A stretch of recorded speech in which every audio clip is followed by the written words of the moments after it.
On est très heureux de vous accueillir ici. Et à cette réunion qui est à l'initiative de Nathalie. Et Nathalie, vous savez, est responsable de ce programme intégré de médecine traditionnelle chinoise qui a pour but de démontrer l'efficacité du Qigong dans une indication très particulière qui est le sevrage d'une addiction.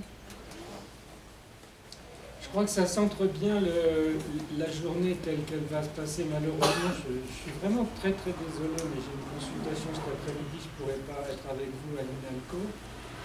Je pense que ça centre très très bien l'objectif d'une telle journée qui se déroule dans un milieu hospitalier et universitaire, mais qui est quand même dans un hôpital d'abord et avant tout, et l'hôpital c'est un lieu de soins. Et donc l'objectif de réunir, c'est de parler soins, c'est de parler Qigong médical, ce qui est quand même quelque chose de fondamentalement différent du Qigong, du bien-être. Je dis ça d'ailleurs sans en être parfaitement convaincu, parce que je pense qu'apporter du cancer, du Qigong, apporter du bien-être dans un soin de support de maladies chroniques, c'est vraiment du domaine médical, mais encore faut-il le démontrer sur des éléments forts. Donc, vous allez voir dans la journée, je pense qu'à plusieurs reprises, Nathalie vous présentera ses travaux. Vous allez voir toute l'ambiguïté de la réflexion. Je pense que Madame Levet pourra en témoigner parce qu'elle a l'expérience américaine. Vous allez voir toute l'ambiguïté de cette réflexion, dans la mesure où vraisemblablement nos moyens de démonstration d'une efficacité, d'ailleurs je ne suis pas sûr que l'efficacité soit le bon terme en français, mais dans la mesure où les moyens de démonstration de cette efficacité sont probablement pas tout à fait les mêmes que ceux de démonstration d'une efficacité d'un médicament, pour des multiples raisons. Et donc, voilà du point de vue médical, si vous voulez, la difficulté de la conversation avec vous, qui connaissez probablement beaucoup mieux que moi les techniques Korespri et le Qigong en particulier. Et vous, de votre côté, ce qu'il faut se rendre compte, c'est que on ne peut pas proposer n'importe quoi à n'importe qui dans n'importe quelle indication.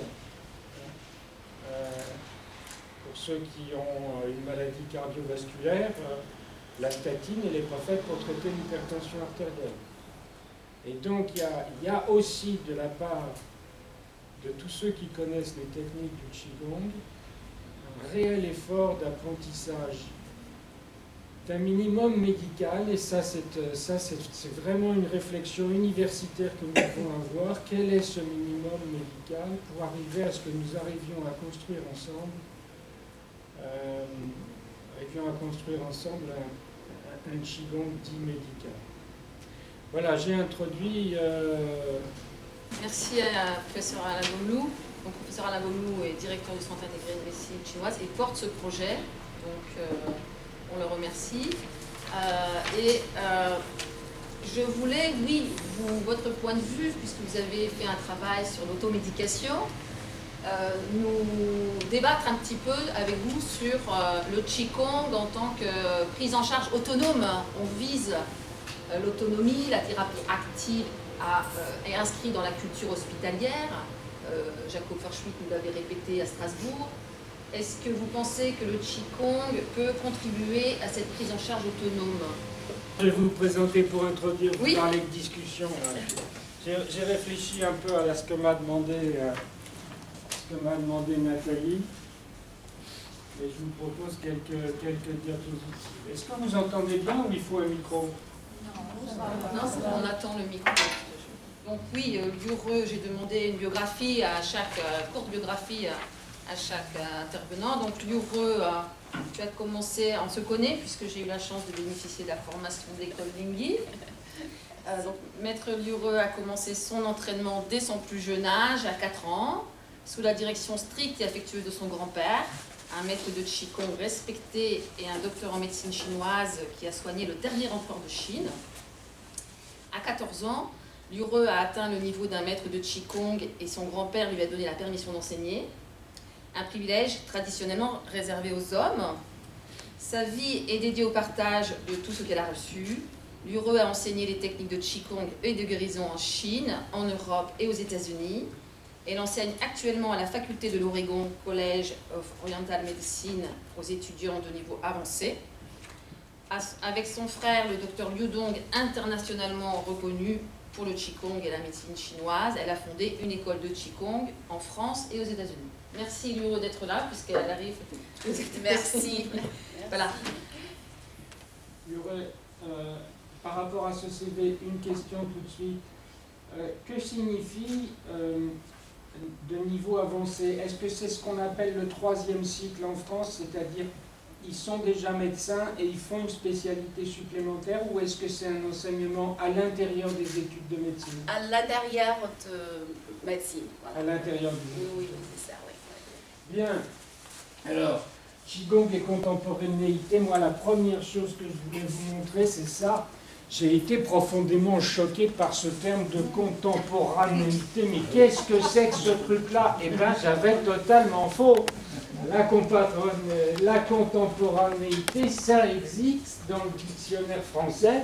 C'est un mot tout à fait reconnu. Et alors, vous retrouvez Chateaubriand qui parle de contemporanéité, les Goncourt qui parlent de contemporanéité, Baudelaire qui parle de contemporanéité. Donc, vous voyez, pour ceux qui ont eu la même réaction que moi, on a complètement faux. Moi, j'ai appris, je devrais apprendre encore beaucoup de Qigong, mais un peu de mots français.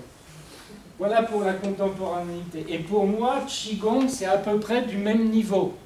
C'est-à-dire que Qigong, en ce sens que j'ai participé, mais je ne suis pas un participant assidu, et je m'intéresse à l'entrée des médecines complémentaires dans le domaine médical, c'est quand même un élément fondamental de toutes les médecines complémentaires, c'est le travail sur le souffle.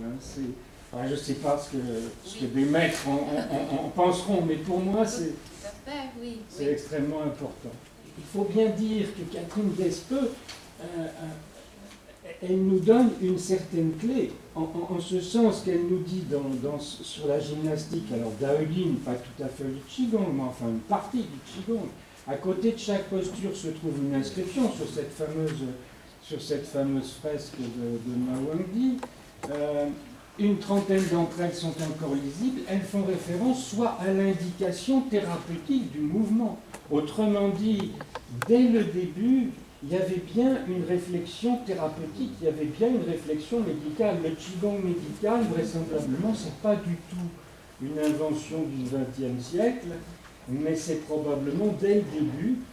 Et elle dit que finalement, cette indication thérapeutique, les troubles du système locomoteur, du système digestif, les maladies génitales, la surdité, les douleurs du genou, les maladies épidémiques, c'est quand même bien de la médecine. Dans le domaine médical, on a tendance à considérer qu'il y a une nécessité d'une évolution de transversalité, finalement d'une pratique sociale vis-à-vis d'une pratique médicale, et en fait, vraisemblablement, cette notion-là existait depuis le début. Alors, c'est vrai que j'ai travaillé un certain temps sur l'automédication, et j'ai travaillé un certain temps sur l'automédication par le biais du médicament, c'est-à-dire que j'ai aucune honte de dire que pendant une très longue période de ma carrière, j'ai travaillé sur la commission d'autorisation de mise sur le marché des médicaments, et qu'en particulier, je m'étais intéressé au domaine de l'automédication.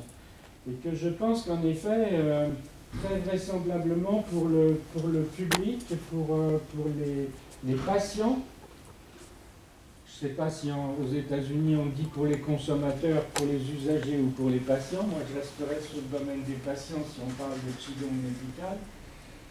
Pour définir une bonne prise en charge personnelle, d'abord et avant tout, il faut avoir un bon médicament. Et il faut le connaître.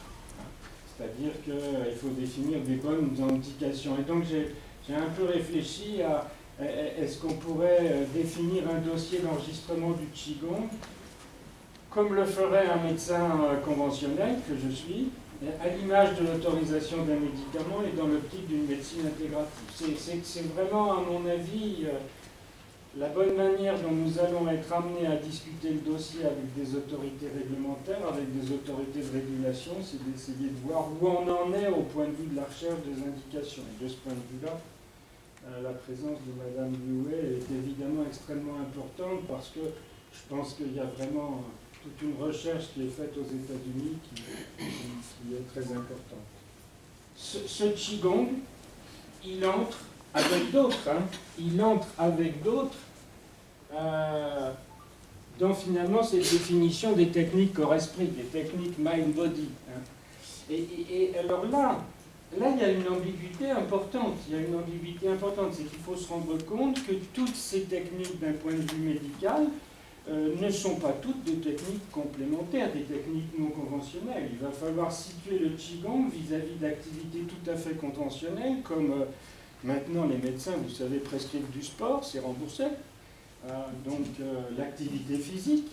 Les cancérologues, ils prescrivent du sport, l'activité physique adaptée. Et bien évidemment, toutes les techniques de psychomotricité que vous trouvez dans toutes les disciplines médicales. Donc c'est la première chose, c'est de situer ces techniques dites complémentaires, et puis en plus d'essayer de définir quelle est l'activité centrale de ces techniques complémentaires. Et là, vous voyez qu'il y en a tout un tas. Tai Chi, le Qigong, le yoga, les techniques de méditation, puisqu'il y a une grande part de méditation à l'intérieur du Qigong, le mindfulness. Et si on a du mindfulness, comment ça va s'incorporer dans un soin de support, par exemple en cancérologie, comment ces deux techniques s'articulent-elles, les relaxations, etc., etc. Donc vous voyez que la première, et sur le plan médical, avec l'esprit très cartésien, je suis néphrologue, j'ai fait 40 ans de maladie rénale, de dialyse et de transplantation. Il n'y a pas plus cartésien, plus scientifique, etc., que le ionogramme sanguin. Donc ça vous explique pourquoi, et vous aurez peut-être même des esprits moins ouverts que le mien à ce genre de technique, pourquoi il faut réfléchir à ce genre de classification. Donc, partons du principe que ça fait partie des techniques corps-esprit. Que sur le plan pharmacologique, ce qui, encore une fois, n'est pas une démonstration d'efficacité, ni pour le médicament, ni pour le Qigong. Mais c'est vrai que sur le plan pharmacologique, sur le plan hormonal, il y a plein de choses déjà sur le Qigong. Et ça, les médecins, alors là, c'est là que les médecins, c'est à eux de faire le travail de rapprochement. C'est-à-dire que il y a dans la littérature une masse de données, par exemple, sur les fonctions neutrophiles, sur les effets hormonaux, sur les effets sur les cytokines, les interleukines, les effets sur l'immunologie, l'activité électrique cérébrale, avec en particulier, vous savez maintenant, la RMN fonctionnelle, les flux sanguins cérébraux au cours du Qigong, et puis on arrive même à démontrer des baisses de la pression artérielle, de la fréquence cardiaque, la variabilité de et l'activité. Et surtout, moi je suis très intéressé par ça, c'est la balance sympathique-parasympathique. Vraisemblablement, il y a une activité parasympathique importante qui est un des éléments quand même vraisemblablement fondamentaux. Donc sur le plan pharmacologique, le dossier, il est déjà drôlement bien constitué. Il y a vraiment il y a de la donnée. Le seul problème, c'est que ni pour les médicaments, ni pour le Qigong, on pourra se contenter de données pharmacologiques, parce que vous savez bien que dans la régulation actuelle, ce qui compte, c'est pur et dur l'efficacité clinique. Alors le dossier clinique en médecine chinoise, c'est vous qui pouvez le bâtir. Je vous montre tout de suite l'ambiguïté, c'est-à-dire que dans un milieu universitaire français, il faut faire intervenir c'est pas des médecins,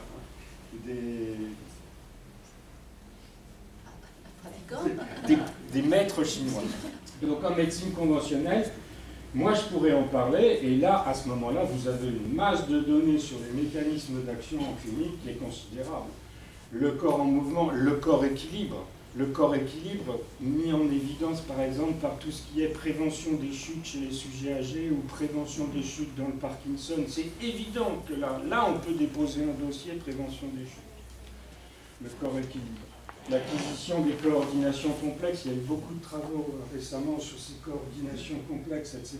L'activité sympathique, parasympathique, et là on retrouve l'idée de Nathalie sur le fait que vraisemblablement il y a le self, il y a cette volonté extrêmement importante du patient d'adhérer à ce genre de technique qui est déjà un gage d'efficacité absolument considérable.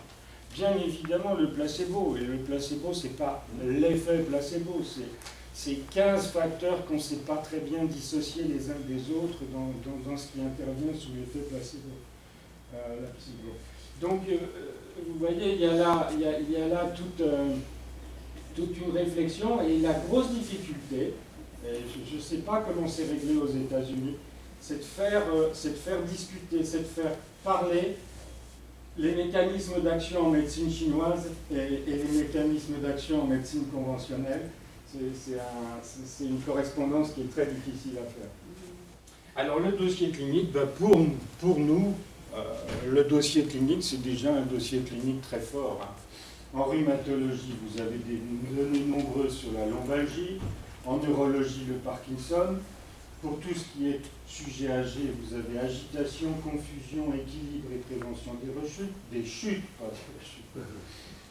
En psychiatrie, vous avez anxiété, dépression et addiction. Il n'y a pas tant de choses que ça en addiction, en fait.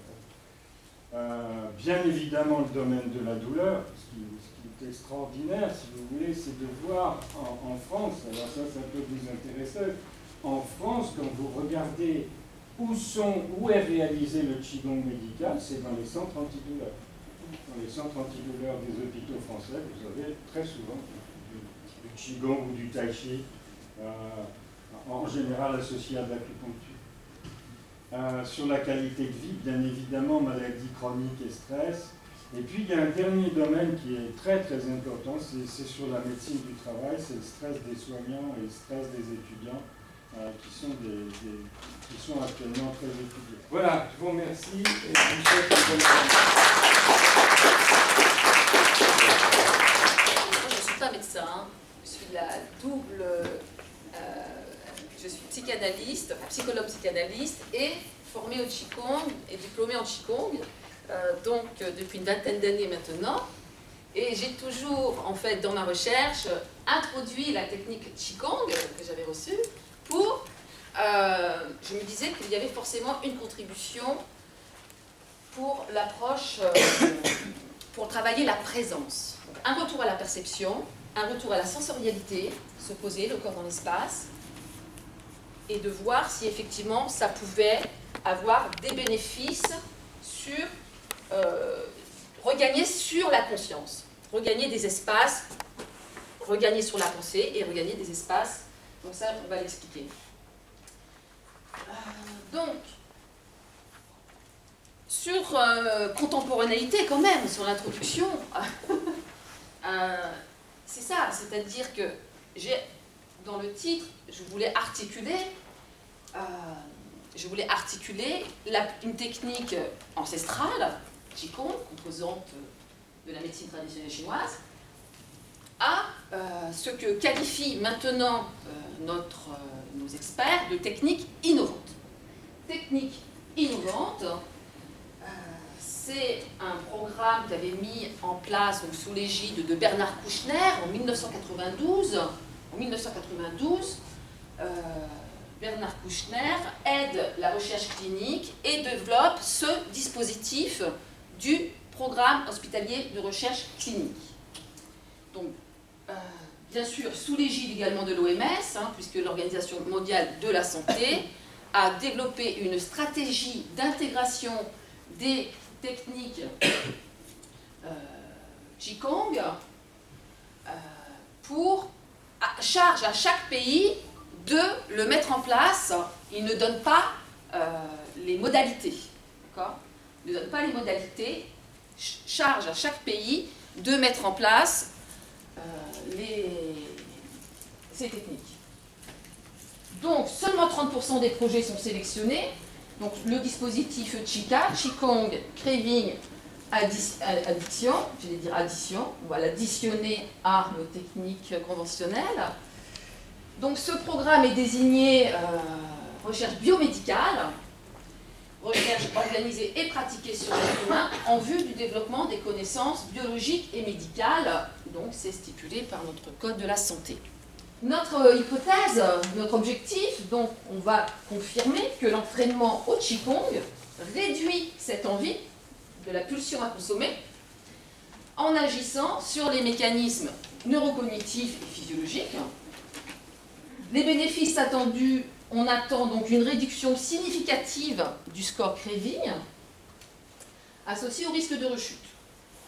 Voilà, donc, et surtout, donc là, justement, le Qigong, il faut savoir qu'en Chine, même les équipes de recherche chinoises conviennent que c'est compliqué de démontrer le mécanisme d'action du Qigong. Qu'est-ce que le Qi, hein? Même Catherine Despeux nous avait répondu en 2015, ben, le Qi pratique et tu sauras. C'est compliqué d'objectiver le Qi. C'est quoi le Qi? En tout cas, le Qigong, on sait que c'est le travail du Qi. Alors peut-être qu'il faut travailler son Qigong pour savoir ce que c'est que le Qi. Donc on fera un peu de Qigong peut-être. Donc, si vous voulez, des pistes, voilà, pour objectiver. Et pour objectiver, il fallait, en fait, on a des relevés sanguins. On aura 200 prélèvements sanguins qui vont nous permettre de mesurer l'effet sur le système dopaminergique et sérotonine. Donc ça, c'est vraiment une valeur pour nous très, très, très, très importante. Donc, effectivement, un objet de recherche, première étude, donc, avec une littérature scientifique peu prolixe. Hein. On a une étude à Guangzhou en 2002 sur le Recovery Power. Recovery Power, c'est cette capacité, en fait, à ce que la personne puisse reprendre conscience, d'accord, sur sa problématique. Donc, de regagner de l'espace de conscience sur « c'est pas bon pour moi, faut m'aider, il faut que je reprenne le contrôle ». Ensuite, on a, 2002, toujours une étude sur l'addiction à l'héroïne, en 2002. Ensuite, nous avons Chen, en 2010, sur un programme d'hospitalisation. Et modestement, j'avais mené un atelier thérapeutique qui a été publié en Argentine. Enfin, l'atelier en Argentine, il a été publié ici en 2012. Où ça m'a donné confiance, je me suis dit là, il faut continuer sur cette piste des effets du Qigong, notamment sur l'envie de moins consommer. Il faut savoir donc qu'on est face quand même à une problématique de santé publique importante, avec 50% de rechute à 3 mois. Donc effectivement, à l'heure où les problématiques de sevrage sont des problématiques de santé publique, pour lesquelles notre système de santé n'a pas de traitement vraiment efficace, la médecine chinoise pourra-t-elle offrir une alternative thérapeutique dans une pathologie dans laquelle le risque de récidive est de 50% à 3 mois. Donc ce craving, on le sait, c'est un facteur important dans le risque de rechute. À ce titre, il a été intégré au DSM-5, qui est en fait un système de classification. Donc ça, c'est un grand pas en avant. On a des choses à vérifier du côté de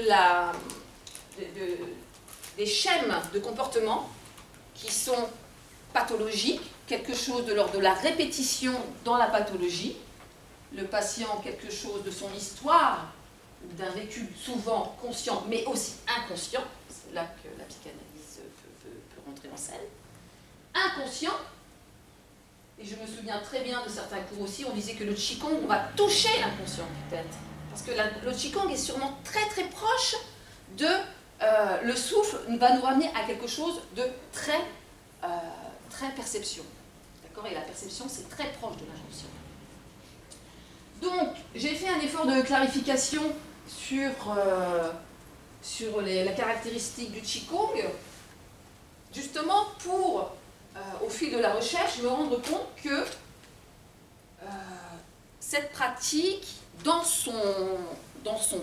ses signes, les signes ramènent au sens, les mots ramènent au sens, et dans cette écriture chinoise,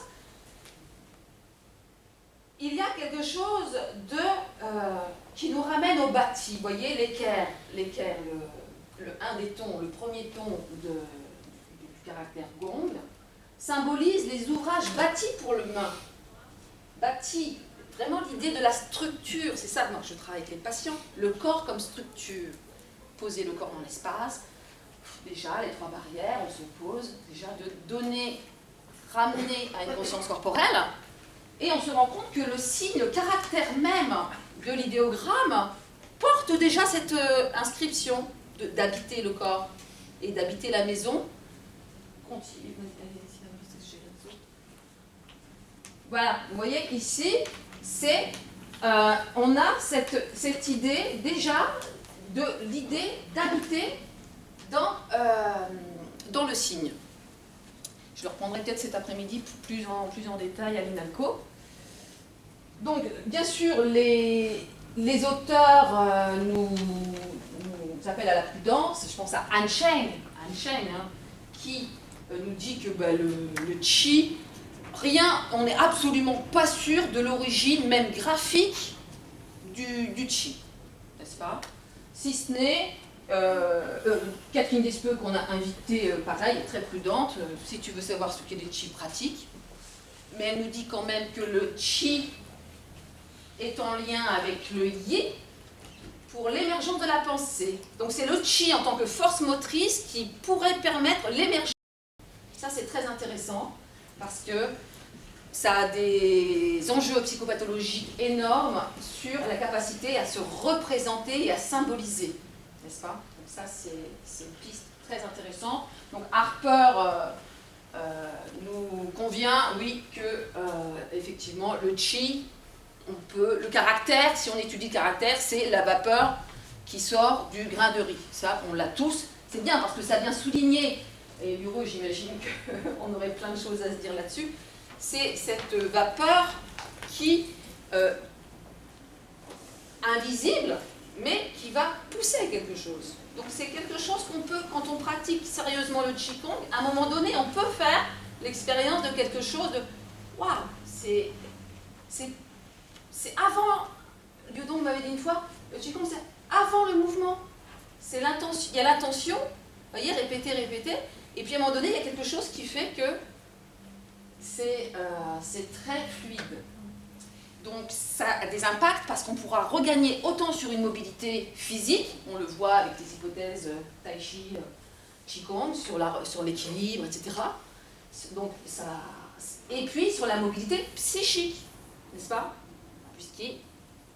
Ce qui est souvent mal compris dans la pensée chinoise, et c'est pour ça qu'on convoque les sinologues de temps en temps, et ce n'est pas le non-agir, le non-agir, c'est pas le vide, c'est pas le rien, c'est pouvoir avoir la capacité de mobilité psychique à changer d'objet. Ça, c'est important du bon point de vue. Alors, peut-être qu'avant, il y avait une vignette, voilà, donc ça, c'est une hypothèse de base sur les moyens d'action, comment le retour à la présence, à la perception, par ce développement des gestes d'attention, en s'appuyant sur la respiration, c'est parce que sinon c'est de la gymnastique. Ça n'a rien à voir, ou c'est du bodybuilding, on va prendre. Si on fait un mouvement, si vous prenez une forme de Qigong et que vous n'y mettez pas la respiration, par définition c'est plus du Qigong, mais en plus, on n'aura pas du tout les mêmes effets. Voilà, donc j'avais mis, je saluais oui, à la fin notre équipe ici, Emmanuel, voilà, donc, parce qu'il y a 2 enseignants de Qigong par hôpital pour que les patients soient toujours en face d'un thérapeute Qigong pour avoir ces 13 séances de Qigong. Je vous remercie de votre attention.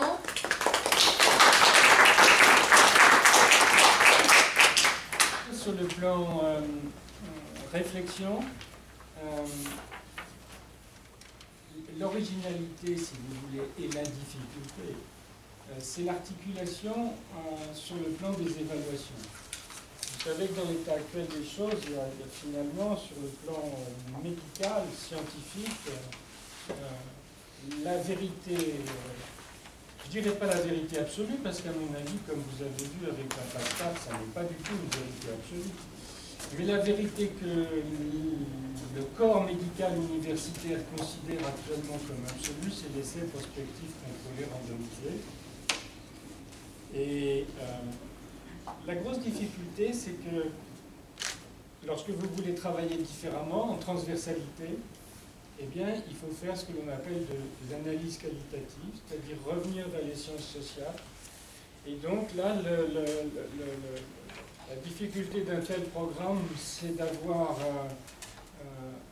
d'une part une analyse de type scientifique, de type prospectif, contrôlé, randomisé, couplée à une analyse qualitative. Et ça, c'est quelque chose de difficile dans la mesure où ça fait travailler des individus qui n'ont pas du tout les mêmes bases techniques et scientifiques et c'est même du domaine quelquefois du langage. Et c'est un point, moi, que je voulais souligner dans cet essai, puisque vous avez choisi de présenter l'essai de Chika. Le deuxième point qui m'a interpellé dans votre exposé, c'est l'expérience chinoise, hein, indiscutablement. Quand on dit qu'il n'y a pas de problème de sécurité avec les techniques corps-esprit, demandez aux Chinois. Hein, ce qui s'est passé dans les années 80-90 avec le programme Qigong. Donc, il y a indiscutablement une nécessité d'une vigilance de ce point de vue avec un signalement des événements indésirables, enfin avec une méthodologie qui est tout à fait une méthodologie occidentale. Je ne sais pas comment ça se passe aux États-Unis. Et puis le troisième point extrêmement important que j'ai trouvé dans votre exposé, c'est ce que vous avez dit sur la parole du patient. On voit finalement, si vous voulez, moi je trouve ça extrêmement intéressant, c'est qu'un essai comme ça fait beaucoup plus intervenir la parole personnelle du patient. Quand vous faites une analyse qualitative, vous faites une analyse qualitative avec ce que les gens vous disent. Et nous, scientifiquement, sur le plan des essais cliniques, il y a des initiatives aux États-Unis qu'on transfère un peu en France actuellement, mais elles sont beaucoup moins développées. C'est ce qui consiste à faire participer les patients à la construction du protocole et à la définition des objectifs. Et ça, c'est, je crois, très très important, parce que, et dans l'analyse qualitative que décrit dans l'essai de Chika, ce qui est très intéressant, c'est que dans l'analyse qualitative, finalement, vous avez la parole du patient, vous avez son vécu, vous n'avez pas seulement un report des événements aussi bien bénéfiques que des événements indésirables, qui est un report quasiment statistique. Et donc, en particulier aux États-Unis, les Patient Reported Outcomes, et la manière dont les patients peuvent participer. Et ça, je crois que c'est un point très important dans la mesure où Nathalie souhaitait que je parle de prise en charge personnelle. Je pense que la prise en charge personnelle dans la recherche, la prise en charge personnelle des patients, elle est extrêmement importante pour bâtir le protocole et pour définir ce que le patient y souhaite. Alors, avez-vous des réflexions, Madame Liu? Oui, en fait, je voudrais... tout d'abord, je voudrais merci en fait Dr. Nathalie pour mettre ce programme dans les recherches en fait reliées dans la médecine chinoise et la médecine occidentale, et aussi remercie professeur Alain Pamelo. Donc quand même en fait il a un esprit très ouvert sur Qigong et la médecine chinoise. J'enseigne en fait actuellement le Qigong dans une des plus grandes écoles de médecine chinoise en fait, aux États-Unis. Donc aussi en fait je donne des cours dans un des plus grands hôpital comme Pitié aux États-Unis qui s'appelle OHSU. Donc ils ont universitaire et puis aussi le grand hôpital, ils font beaucoup de recherches. Donc les gens vraiment, en fait les médecins ou les étudiants, sont vraiment intéressés sur le Qigong. Parmi mes élèves, que ce soit en Europe et puis aux États-Unis, je trouve qu'il y a plus en plus de médecins qui rejoignent dans mes cours, en fait. Ils s'intéressent au Qigong. Par exemple, en fait, une de mes élèves, donc elle est chef de Kaiser. Je ne sais pas si vous connaissez, c'est un grand hôpital. Donc, elle est médecin elle-même, elle a pratiqué aussi la médecine chinoise et le Qigong. Et donc, justement, en fait, je crois ce week-end, moi, je suis venue ici et elle, donc, en fait, chaque année, il y a une grande conférence sur la médecine occidentale et médecine chinoise. Donc, elle, pour la première fois, elle va en fait en face 500 médecins pour parler mon Qigong, le Qigong général, et puis la méthode qu'elle a pratiquée, elle a pratiqué à ses patients. Donc aussi, en fait, elle a trouvé qu'il y a beaucoup de bons résultats. D'accord? Et aussi, au mois de mars, vous savez, c'est le printemps. Printemps, c'est quoi? C'est le temps de mettre des grains. Donc, je trouve, en fait, on a fait cette conférence, et puis aussi, c'est tout au mois de mars. Et sûrement en été, il y aura de croissance. Et cet automne, donc on va récolter. Donc, c'est-à-dire, en fait, je suis très positive. J'en suis sûre, la médecine chinoise et le Qigong, il y aura en fait quelque chose qui va se remarier. Donc, bien, je pense pour les patients et pour toutes les maladies générales, je pense que c'est complémentaire. Donc, comme on dit, en fait, pour les maladies chroniques, vous voyez, avec la médecine chinoise et puis aussi Qigong, il y a beaucoup de en fait, améliorations. Donc, voilà, donc je pense que ce sera en fait un projet, en fait, sûrement voilà, un projet très, très positif. En Chine, en fait, la plupart des hôpitaux, donc déjà, il y a de la médecine, vous avez le choix, vous voyez, ça dépend des personnes, ça dépend des maladies, vous avez le choix où on fait le traitement avec le médicament. Après, il y a la suite avec le Qigong, avec la médecine chinoise. Donc, c'est pour ça que je dis, en fait, aux États-Unis, il y a beaucoup d'hôpitaux. Maintenant, les hôpitaux, ils ont des acupuncteurs travailler dans pratiquement la plupart des hôpitaux. D'accord? Donc, le Qigong, ça commence un petit peu aux États-Unis. Donc, voilà. Donc, en fait, plus tard, quand on parle un peu le Qigong, j'aimerais bien, en fait, déjà vous expérience un peu le Qigong, comme en fait le professeur, en fait, au départ, donc il parlait en fait, c'est quoi le Qi? Qi, c'est le souffle.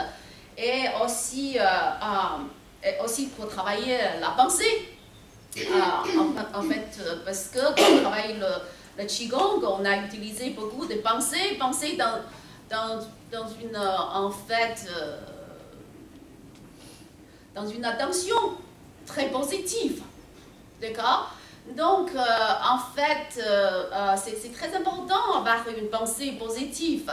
Là, c'est déjà, en fait, depuis ancien temps, la médecine chinoise, en fait, Qigong, on a déjà parlé de beaucoup. Nos maladies peuvent être produites par notre pensée négative. Et si vous avez une pensée positive, et sûrement ça permet de se guérir et guérir les autres. Vous voyez, aujourd'hui, avec la haute technologie, c'est comme si on est obligé dans une voiture de course. On est tout le temps de faire des compétitions. D'accord? Plus haute technologie en fait, avancée, donc on a besoin d'un frein très efficace. C'est quoi votre frein? Vous voyez, c'est le Qigong, le mode de vie. Donc vous ne pouvez pas travailler 24 heures sur 24 heures. On n'est pas la machine. Donc c'est pour ça qu'il faut déjà avoir cette pensée positive. Et ça change beaucoup de choses. Déjà, ça permet de guérir au moins la moitié des maladies. Là, il y a 5 ans, 6 ans, sûrement vous pouvez trouver à l'Internet, à Harvard University. Donc il y a un professeur, il a fait une expérience sur la pensée positive. Donc, en fait, déjà, j'en suis sûre, vous avez déjà lu un bouquin, même un professeur japonais. Donc, il a écrit un livre sur l'eau est belle. Est-ce que vous avez entendu ce livre? L'eau est belle. Donc, c'est-à-dire, il prend l'eau, voilà, donc les gens positifs penser ce verre d'eau. Après, donc, il prend même verre d'eau, aller en prison. Vous voyez, les gens positifs, ils ont dit, ah, l'eau est belle. Oh, l'eau est pure. Et tous les gens dans la prison, qu'est-ce qu'ils pensent? Ils pensent, oh, shit. Ouais, je suis chiant, la vie. Et, vous voyez, je veux tuer et tout. Après, ils regardent sous le microscope. Ah, l'eau formée totalement différente.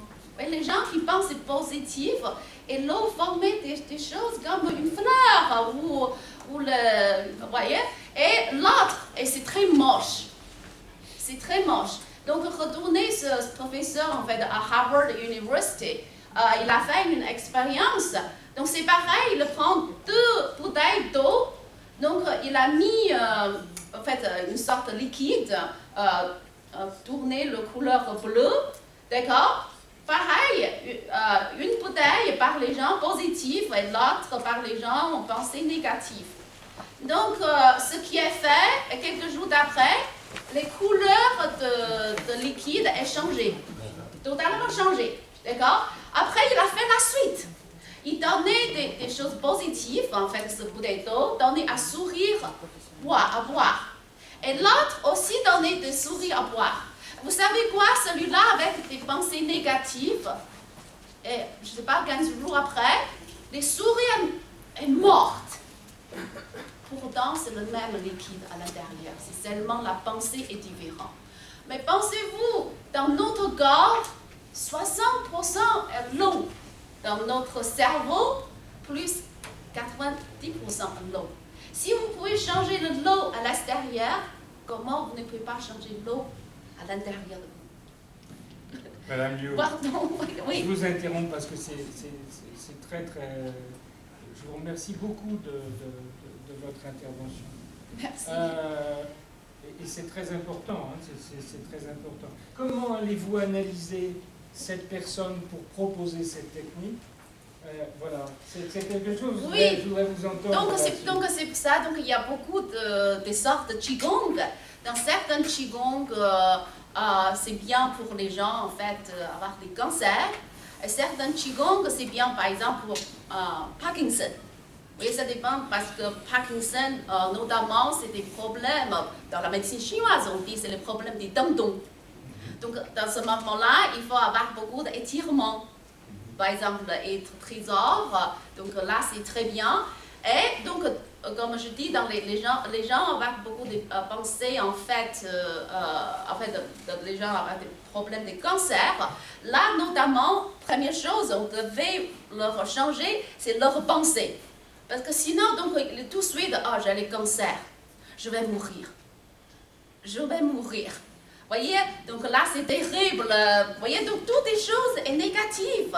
Donc c'est pour ça, à ce moment-là, donc il faut avoir une sorte de Qigong avec beaucoup de pensées pour ramener les images de la nature, des choses très beaux. Voyez? Alors maintenant, question subsidiaire. Vous avez parfaitement décrit ce à quoi je m'attendais. Oui. Comment, dans une institution médicale comme la nôtre, oui. Avec 98 ou 99% des médecins qui connaissent à peine le nom de Qigong, comment faire passer ce message et comment vont-ils adresser les patients à la bonne personne? Voilà, déjà, il y a encore une autre chose. Première chose, comme vous avez déjà parlé, c'est quoi le Qigong? Dans toutes les sortes de maladies, première chose, on va travailler, c'est le souffle. D'accord? Vous voyez, les gens, quand vous avez une émotion négative, première chose, vous bloquez, c'est quoi? C'est votre respiration. Quand vous avez panique, n'inspire plus. Et surtout aujourd'hui, notamment, je trouve, parce que, avec le Qigong, je travaille plus en plus les intuitions. Donc, je sens, je vois le changement des corps des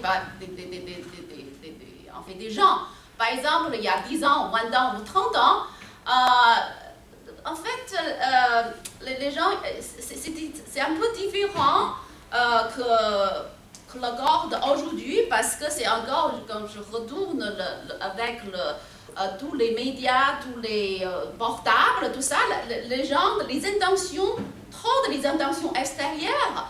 Quand les gens qui lisent sur portable tout le temps, les gens n'inspirent plus. Donc c'est pour ça que je trouve tous les gens, beaucoup de stress, que ça, telle sorte de maladie, dans leur cerveau, il n'y a pas assez d'oxygène et du sang. Parce que quoi? Dans la journée, les gens qui n'inspirent plus. Vous voyez, parce qu'il y a trop d'intentions. Donc c'est pour ça que quand les gens n'inspirent plus, qu'est-ce que ça fait?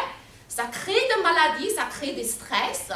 Et s'il y a des gens avec des problèmes de maladie, en fait, ça va encore taxer encore beaucoup plus profond. Vous voyez? Donc c'est pour ça, première chose, on va leur renseigner, voilà, comment il faut inspirer. Vous voyez? Donc notre nez est ouvert. Vous voyez, il n'y a pas la porte. Ça veut dire quoi? Il faut inspirer, on va commencer à pratiquer un petit peu sur le souffle. Allez. Donc si vous pouvez, je vous invite debout. Voilà. Donc vous allez déjà tout de suite sentir. Bon, donc frottez vos mains, s'il vous plaît. Déjà, voilà, donc activez le chi de tout le corps.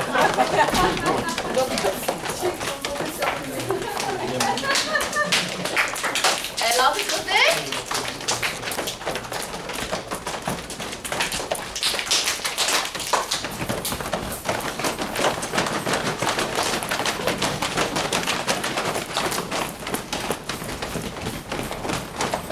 On vous laisse intervenir sur addiction et nouvelles stratégies. Voilà, troubles addictifs. Est-ce que vous avez Oui. un visio, je peux mettre Oui, c'est ça. une présentation? Tout à fait. Super. Donc, Monsieur Millet est psychiatre.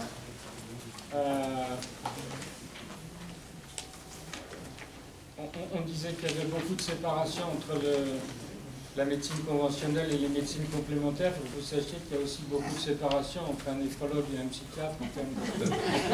Donc je ne sais pas très bien quelles sont ses spécialités. Enfin, j'en connais. Il y en a une qui est l'addiction, d'ailleurs pas si ancienne que ça. Il y en a une autre, c'est le stress post-traumatique. Mais Bruno, tu présenteras exactement ton champ d'activité.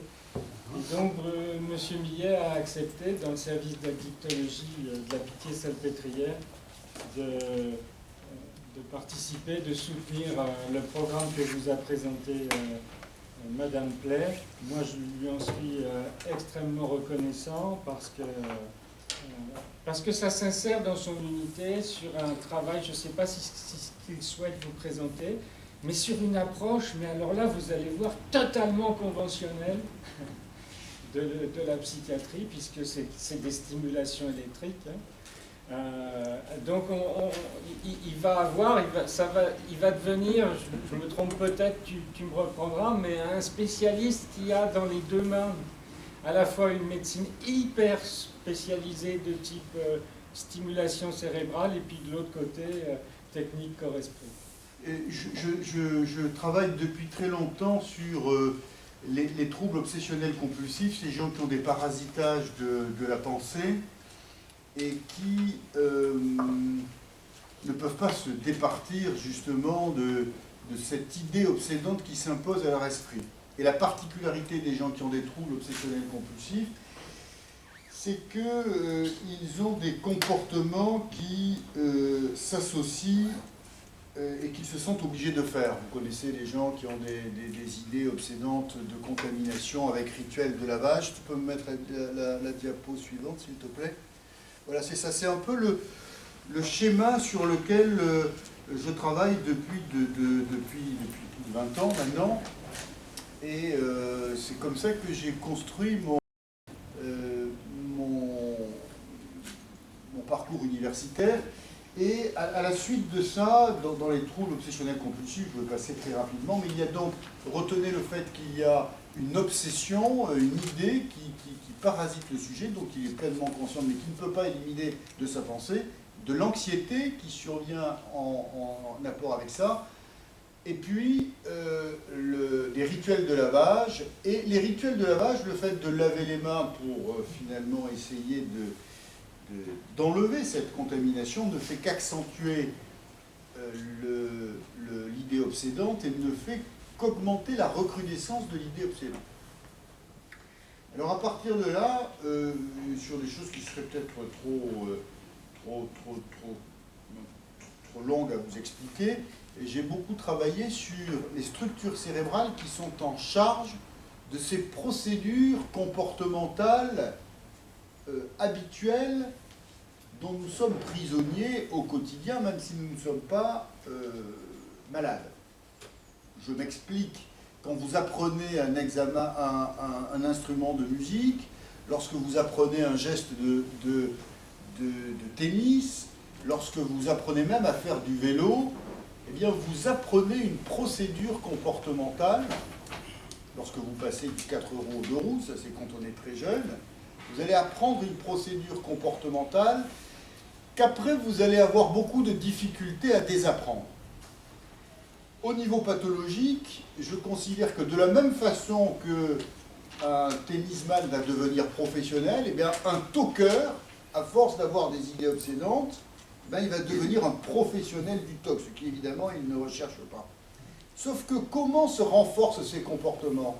Ces comportements, ils se renforcent avec les structures cérébrales qui ont justement favorisé les liens et renforcé ce qu'on appelle la potentiation à long terme, c'est-à-dire ces liens qu'il va y avoir. Et au bout d'un certain temps, la procédure que vous apprenez, celle que vous allez utiliser pour jouer par exemple du violoncelle, au bout d'un certain temps, elle passe à l'automaticité. Eh bien, de la même façon que lorsque vous apprenez du violon ou du violoncelle, les choses deviennent automatiques, dans le trouble obsessionnel compulsif, au bout d'un certain temps, le lavage, la vérification devient automatique. Et quand je suis arrivé, donc là-dessus, pour court-circuiter ces circuits neuronaux, eh bien, mes travaux ont porté sur l'utilisation de la stimulation cérébrale. Donc pour cela, mais ça remonte déjà à plus de 10 ans maintenant, on a opéré des patients souffrant de TOC en lien avec les neurochirurgiens, et justement sur les structures cérébrales qui touchent à l'apprentissage de ces procédures comportementales pour court-circuiter les troubles obsessionnels compulsifs. Et également, nous avons développé des techniques non invasives de stimulation, comme la stimulation magnétique transcrânienne. Et c'est pour ça que, à la suite de ces travaux, que j'ai fait acte de candidature à la PTSS de Brière, et que je suis arrivé en septembre 2014, ici, dans le service de psychiatrie. Et là, dans le service de psychiatrie, on m'a proposé d'ouvrir une unité de stimulation cérébrale, sauf qu'il y avait un deal qui n'était pas clair pour moi. C'était qu'on m'ouvrait des lits de stimulation cérébrale, mais en contrepartie, il fallait que j'intègre l'addiction. Et il fallait que j'intègre les problématiques addictives.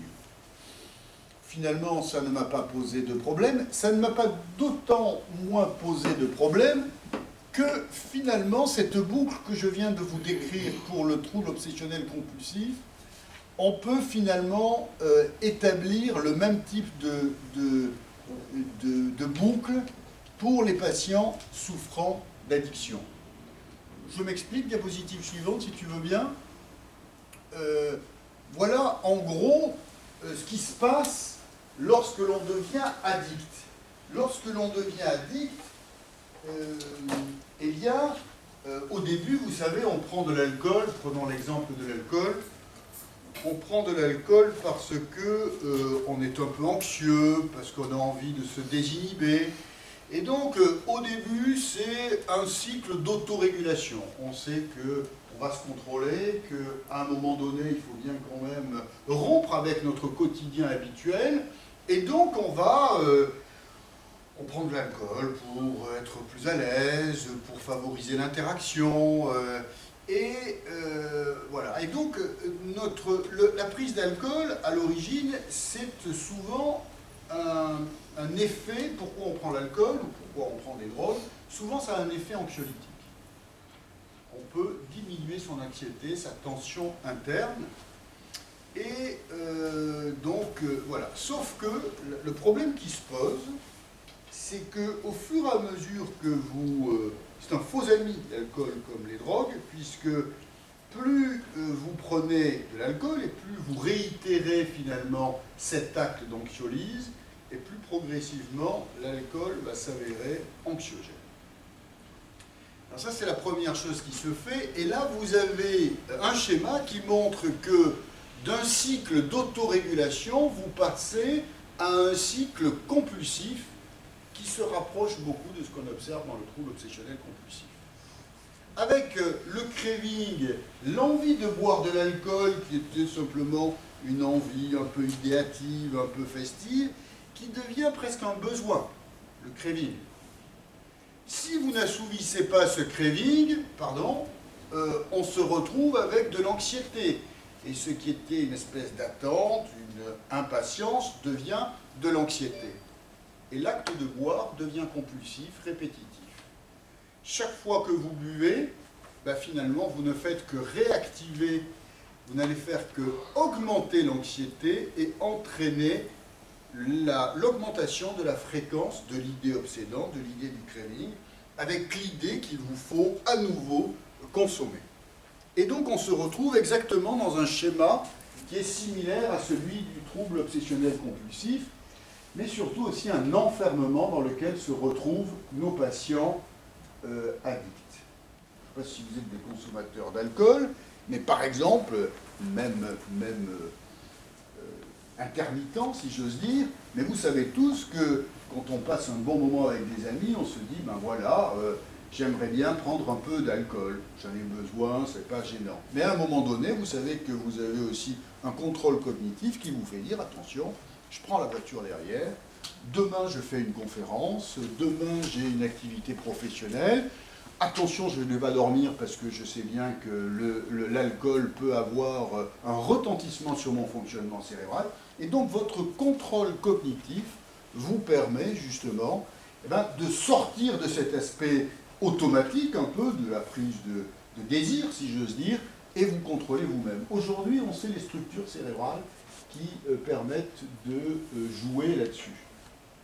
Et donc, c'est cette balance sur laquelle on se permet d'agir avec un projet, diapositive suivante. Alors voilà, donc l'idée c'est de pouvoir agir sur les fonctions exécutives, les capacités d'inhibition de notre fonction cérébrale. Sans arrêt, tous les jours, nous passons notre temps à inhiber des fonctions et en activer d'autres.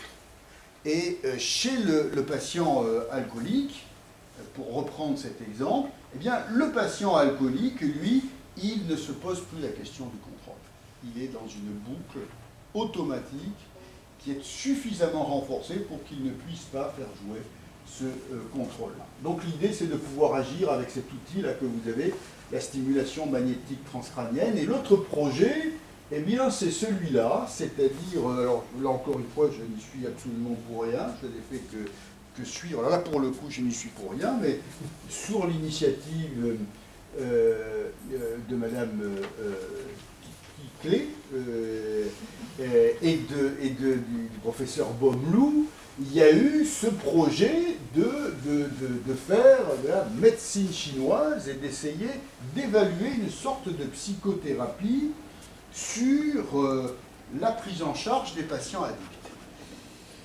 Et vous comprenez bien que la psychothérapie aujourd'hui, et quand je suis rentré, je voyais que vous faisiez, c'était pas de la psychothérapie, c'était de la gymnastique, c'était de la relaxation, c'était du travail. Aujourd'hui, la notion de psychothérapie, elle n'est plus ce qu'elle était auparavant. Aujourd'hui, quand on agit sur la psychothérapie, et je le dis aux étudiants, quand on agit sur la fonction psychique, on agit aussi sur la fonction somatique. Et pour considérer que les maladies psychiatriques ou les maladies addictologiques, ce sont uniquement que des maladies de l'esprit, de la fonction psychique, est une erreur. C'est aussi ce sont des maladies physiques. Et quand on va mieux sur le plan physique, on s'améliore aussi sur le plan psychique. Et ça, je pense que les médecines chinoises ont anticipé sur les médecines occidentales sur ces aspects-là. En quoi elle consiste, cette approche par le Qigong, hein, c'est effectivement l'apprentissage de techniques, alors je ne sais même pas si vous souhaitez que l'on appelle ça une psychothérapie, mais en tout cas une prise en charge centrée sur le corps et sur l'esprit, avec l'apprentissage de mouvements qui sont extrêmement sophistiqués, mais à la fois extrêmement simples, et qui permettent de revenir à l'essentiel, c'est-à-dire à l'esprit du sujet, dans sa plénitude. Moi, ça me fait penser un peu à ce que l'on peut faire en pleine conscience, hein, en méditation aussi, avec des techniques qui me semblent extrêmement séduisantes, et qui peuvent, j'en suis sûr, être un complément extrêmement intéressant d'autres techniques psychothérapiques, et aussi des techniques de stimulation et des techniques et des stratégies thérapeutiques négatives. Voilà, et donc moi je suis ravi donc de participer à un projet comme celui-là, à ce projet de Qigong. Vous avez proposé cela. Je crois que ça s'intègre en plein dans ce développement des projets de recherche que nous voulons développer en psychiatrie et dans les troubles addictologiques. Voilà, et c'était ma présence ici ce matin, c'est simplement pour témoigner du fait que je soutiens ce projet-là. Encore une fois, je suis un peu préoccupé, et vous le comprendrez, très préoccupé, très inquiet de l'absence de Philippe Potvin, dont j'aurais souhaité qu'il soit là avec nous aujourd'hui pour témoigner aussi de son engagement. Voilà, je vous remercie de votre attention. On arrive à un déni de son propre corps et une autodestruction de son corps. Et ça, des approches par relaxation, et des approches par le Qigong, par ces techniques de médecine chinoise, de bonne perception de mouvement. Je connais très peu, je connais un peu le tai chi, mais de façon très éloignée, mais ça permet aussi de se réapproprier son corps. Et la réappropriation de son corps, c'est quelque chose de très important. Tout à fait, je suis entièrement d'accord. Donc c'est ça, donc en fait, beaucoup des malades, en fait, ils commençaient en fait une obsession pour ça, donc une maladie ça. Si on ne fait pas le continu préventive, donc il va développer encore plus de maladies. Absolument. Donc c'est ça, avec ça, on va arrêter seulement ça. Et là, donc avec la médecine occidentale, donc on va traiter que ça. Pas continuer de développer un paquet de maladies, vous comprenez? En Chine, en construisant cet objet de recherche qui est devenu un objet d'étude, on se rend compte qu'en Chine, le Qigong est déjà science somatique. Il intéresse déjà la phénoménologie, la question de l'habiter, comment j'habite le corps, comment j'habite le monde, le corps dans l'espace, le rapport espace-temps. C'est déjà inscrit à un colloque célèbre en 1981 sur justement un chercheur chinois qui lance un programme de lancer la recherche en sciences somatiques pour rompre avec cette idée de force exceptionnelle, de fonction exceptionnelle. Parce que tout le travail aussi en arrière-plan historique de voir comment le Qigong en Chine, autour, il y a eu un engouement explosif, hein, sous Mao. Dès 1949, Mao fait du Qigong une science médicale. Donc, on a un contexte international très favorable, c'est le bon côté de la mondialisation, on a maintenant accès à ces techniques. Donc, ça c'est contemporanéité. mais sur d'autres techniques, voilà, est favorable, puisqu'on a des programmes maintenant ministères qui nous autorisent à aller de ce côté des médecines complémentaires. Donc ça c'est ambitieux, mais je crois qu'on a vraiment un soutien et un contexte international, national favorable, et aussi le corps médical qui entend, que ce soit du côté du patient, que ce soit du côté de la recherche clinique, un intérêt à se dire peut-être qu'il y a des enjeux psychopathologiques majeurs, notamment de regagner des espaces sur la maladie, sur la douleur, parce qu'on se rend quand même compte en écoutant les patients que le temps de la pratique, la pensée fixe, l'idée obsédante, j'y ai pas pensé. Bon, moi c'est quelque chose que j'évalue, je reçois les patients ici, on a un centre intégré de médecine chinoise. Quand je reçois les patients, j'ai une demi-heure d'entretien pour la moitié des patients. On va récolter, recueillir le vécu du craving. Nos amis psychomotriciens sont venus assister au cours. Il y a quelque chose quand même d'assez, et j'ai envie de dire, mais il faut le mesurer, d'efficacité où au bout de 2-3 séances déjà, le patient a 13 séances dans le dispositif, JK, 2-3 séances, on sent déjà qu'il y a déjà un effet sur ce qui fait pathologie. Ce qui fait pathologie en psychiatrie, on est d'accord, c'est la répétition. La répétition d'une pensée obsédante, etc. Donc là, le Qigong, évidemment, modestement, je pense c'est la première étude en France, mais elle va poser, je pense, effectivement, les jalons de ce que, le professeur Beaumont, vous disiez tout à l'heure. C'est-à-dire, au même titre qu'on prescrit un médicament pour un patient, est-ce qu'on ne va pas prescrire, moi je commence à dire aux patients, si votre craving il est plutôt le matin ou à 16h, est-ce qu'il ne faudrait peut-être pas faire un des mouvements que vous aimez bien, un des 8, vous choisissez celui que vous aimez bien, et d'être en prévention, parce que là je vous rejoins, effectivement, l'intérêt à travailler sur le curatif pour le coup, c'est que le craving c'est toujours après, le craving, si on n'a pas fait l'expérience du craving, on n'est pas dans le curatif, d'accord? Donc le craving c'est au moment du sevrage. Parce que je suis en train de me rendre compte, c'est que le sevrage, c'est pas forcément le sevrage sur le temps de l'hospitalisation, mais on a pour l'instant un craving plus fort en période ambulatoire qu'en période de l'hospitalisation, parce qu'il y a un effet structurant de l'institution.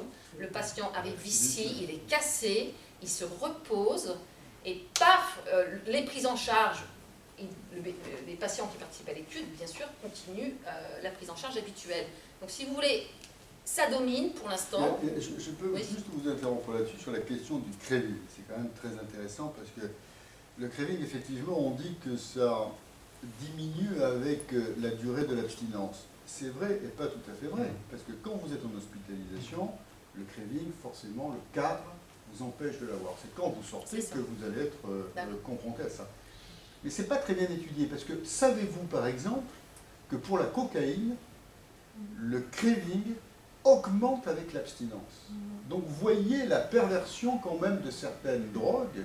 Avec la cocaïne, au bout de 2 mois, 3 mois, c'est à ce moment-là que la personne va être confrontée au plus gros craving. Donc cette question du craving, elle est essentielle. On a l'impression qu'elle est très singulière. Elle est particulièrement importante à prendre en compte, bien entendu, quand vous vous retrouvez en ambulatoire. Et moi, je vous rejoins tout à fait. Quand à ce moment-là, vous pouvez identifier le craving, c'est probablement le moment de faire un mouvement. Et effectivement, probablement celui qui vous convient le mieux, celui qui finalement va vous permettre d'avoir la possibilité de contrecarrer cette intrusion douloureuse qui pourrait vous conduire à reprendre finalement le mauvais chemin, enfin une mauvaise orientation. Alors ça, c'est très important parce que, si tu veux, dans le Qigong, moi aussi j'étais complètement novice et je me suis aperçu qu'il y a une grosse part d'incitation à une prise en charge personnelle. Il y a une grosse part d'instruction sur des mouvements de manière à ce qu'il y ait répétition dans ces périodes critiques. Et ça, je crois que c'est un point très important. Il y a une espèce d'autonomisation du patient. C'est vrai pour que répéter je voulais l'intervention de Georges Métellier qui parle de somatisation du geste. Parce que c'est vrai qu'il y a un programme d'apprentissage sur 13 séances. Est-ce que, quand on a posé les paramètres de ce protocole, 13 séances, c'est à peu près ce qui est fait pour d'autres techniques, relaxation, donc ça va, on est dans les clous. Concernant le Qigong, est-ce que 13 séances sur 9 semaines, 9 semaines, donc il y a quand même est-ce que on pourra désamorcer ou pas, c'est vrai que là l'intervention du docteur Potvin était attendue, sur comment on joue sur comment on déconnecte ce processus d'apprentissage compulsif. Est-ce qu'il y a réversibilité ou pas, vous voyez, avec en plus l'effet transfert dans la relation thérapeutique, bien sûr. Bon, donc ça c'est des choses qu'on va mesurer, il est beaucoup trop tôt pour... Et alors pour finir, moi je dirais quand même que justement aussi les experts ont aussi validé le projet, donc il y a seulement 30% des PHRC qui sont validés.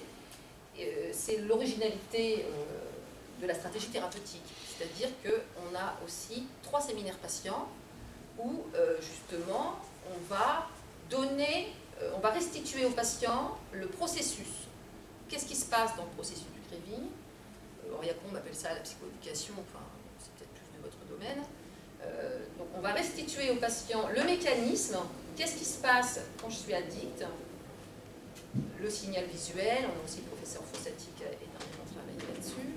Donc le professeur Jouvent, c'est vrai qu'on est à la première loge, hein. Je pense que aussi le ministère nous a fait confiance parce qu'on a une équipe à la pointe. Donc avec cette culture hospitalière de la thérapie active.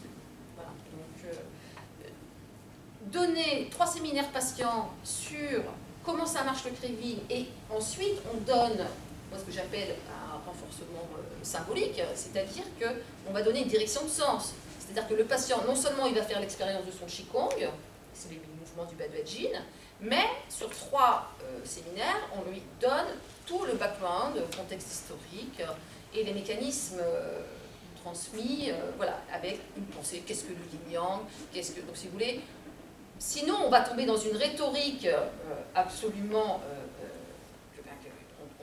c'est de notre responsabilité, si on veut assurer, si on veut transmettre un dispositif Qigong au patient, pourquoi pas un effet médicament, parce que c'est quand même le corps qui est le premier médicament, le premier médecin.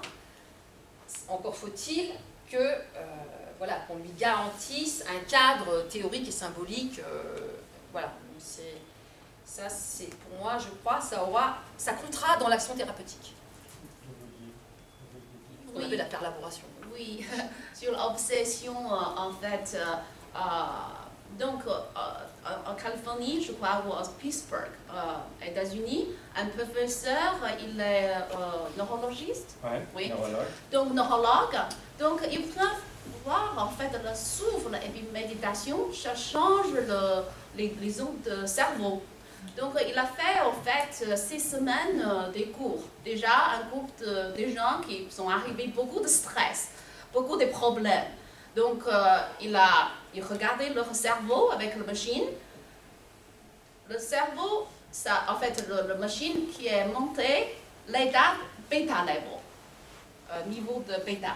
Donc vraiment des stress. Et puis le message qui sort, ça va pas. La vie est moche. Je voudrais mourir. Vous voyez, beaucoup de gens qui ont des messages comme ça.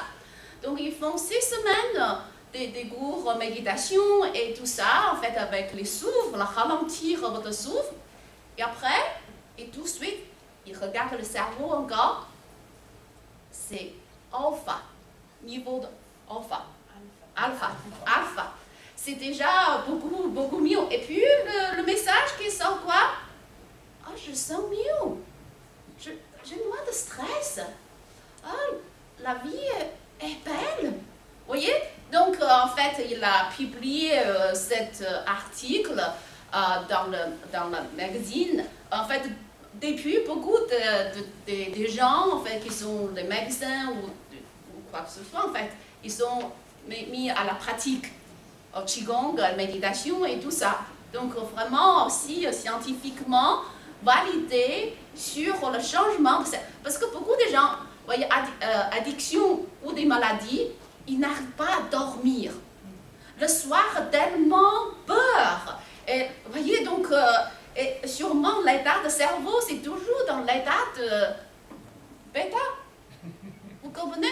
Donc c'est ça, prends quelques respirations, un peu de Qigong, ça change. Vous voyez, donc aussi il a fait sur les maîtres les maîtres de Qigong ou Yoga, quand ils regardent leur cerveau, c'est quoi? Parce qu'ils ont déjà beaucoup de pratiques. C'est l'état delta. Delta. Voyez? Donc, encore, en fait, pour remonter, voilà, donc le Qigong et la médecine chinoise, c'est vraiment, c'est complémentaire. On vous remercie, vous avez contribué. Vous avez appelé Annabelle Couillon. Merci. Je vous laisse et je vous souhaite beaucoup de succès. Et puis, on va poursuivre. Merci Bruno. Merci. Au revoir, enchanté de vous rencontrer. Merci.